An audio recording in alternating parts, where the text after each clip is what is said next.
प्रदेश अब रासायनिक खेती से पूरी तरह प्राकृतिक खेती की ओर बढ़ रहा है। क्या सच में अब 54,000 हेक्टेयर से ज्यादा जमीन पर बिना रसायन के खेती हो रही है? और क्या वाकई इससे किसानों की आय बढ़ेगी या ये सिर्फ एक सरकारी दावा है? नमस्कार, आप देख रहे हैं जन एक्सप्रेस में शुभांशी त्रिपाठी और आज हम बात करेंगे उत्तर प्रदेश में तेजी से बढ़ रहे नेचुरल फार्मिंग यानी प्राकृतिक खेती के बारे में। सरकार का दावा है कि प्रदेश अब नेचुरल फार्मिंग हब बनता जा रहा है। हजारों हेक्टेयर भूमि पर प्राकृतिक खेती शुरू हो चुकी है और करोड़ों रुपए इस दिशा में खर्च किए जा रहे हैं। लेकिन सवाल यह है कि इस योजना का असली फायदा किसे मिलेगा, किसान को, पर्यावरण को या सिर्फ आंकड़ों को? आइए पूरी खबर को विस्तार से समझते हैं।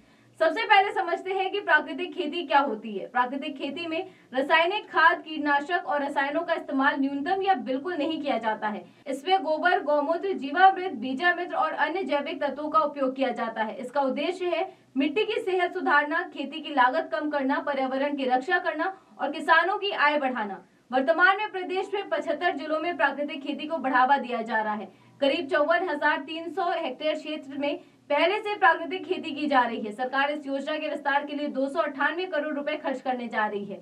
यह आंकड़ा दिखाता है कि सरकार इसे मिशन मोड में लागू कर रही है। अब जानते हैं कि किन क्षेत्रों पर खास फोकस रहेगा। जानकारी के मुताबिक बुंदेलखंड और पूर्वांचल जैसे क्षेत्रों में प्राकृतिक खेती को विशेष रूप से बढ़ावा दिया जा रहा है।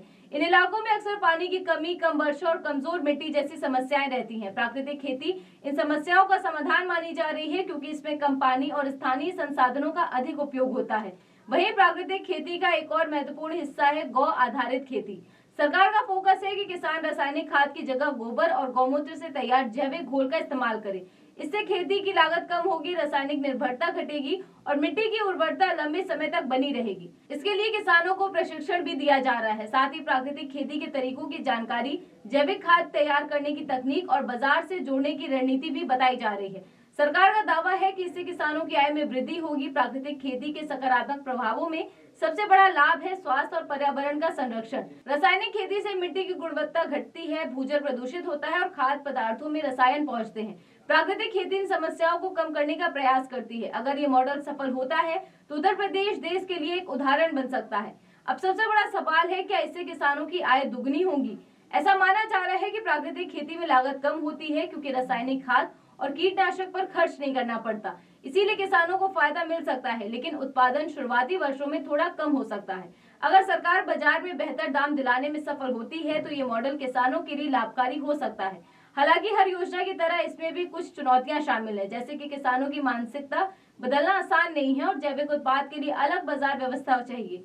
साथ ही किसानों में शुरुआती समय में उत्पादन घटने का डर भी है। अगर इन चुनौतियों को सही तरीके से संभाला गया तो प्राकृतिक खेती भविष्य का मजबूत विकल्प बन सकती है। उत्तर प्रदेश में प्राकृतिक खेती का ये विस्तार सिर्फ एक योजना नहीं बल्कि कृषि मॉडल में बदलाव की कोशिश है। 54,300 हेक्टेयर का आंकड़ा छोटा नहीं है, फिर भी 298 करोड़ रुपए का निवेश यह दिखाता है कि सरकार इसे गंभीरता से ले रही है। लेकिन असली परीक्षा होगी कि जमीन पर इसका प्रभाव कितना पड़ता है। क्या किसानों की आय बढ़ेगी? क्या मिट्टी की सेहत सुधरेगी? क्या यह मॉडल पूरे देश में लागू हो पाएगा? इन सवालों का जवाब और असर आने वाले समय बताएगा। फिलहाल इस खबर में बस इतना ही। आप देखते रहिए जन एक्सप्रेस। धन्यवाद।